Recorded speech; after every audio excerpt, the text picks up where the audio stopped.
Beginilah suasana hening di halaman kantor Desa Cibanteng, Kecamatan Ciampea, Kabupaten Bogor. Terdengar suara lantunan ayat suci Al-Quran yang dibawakan oleh para peserta. Sebanyak 40 peserta generasi Qurani unjuk kemahiran dalam musabaqah tilawatil Quran tingkat desa Minggu pagi. Kegiatan ini merupakan bentuk penyaringan bagi generasi Qurani yang akan mewakili desa ke tingkat kecamatan pada tanggal 9 Agustus mendatang. Generasi Qurani yang terdiri dari anak, remaja hingga dewasa mengikuti lomba berbagai cabang termasuk kaligrafi.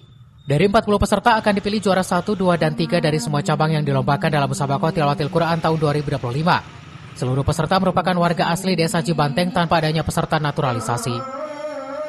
Kami pemerintah Desa Cibanteng mengadakan MTQ, lomba MTQ tingkat desa dan lomba qasidah tingkat desa. Perlu diketahui bahwa pada lomba ini diikuti 6 cabang. 6 cabang yang diikuti oleh 40 peserta untuk MTQ dan qasidah 8 kelompok. Selanjutnya, Pemdes Cibanteng akan melakukan pembinaan terhadap para juara bekerja sama dengan Majelis Ulama Indonesia Desa guna menyiapkan generasi Qurani di tingkat kecamatan. Dari Ciampea, Kabupaten Bogor, Iman Abdurrahman melaporkan.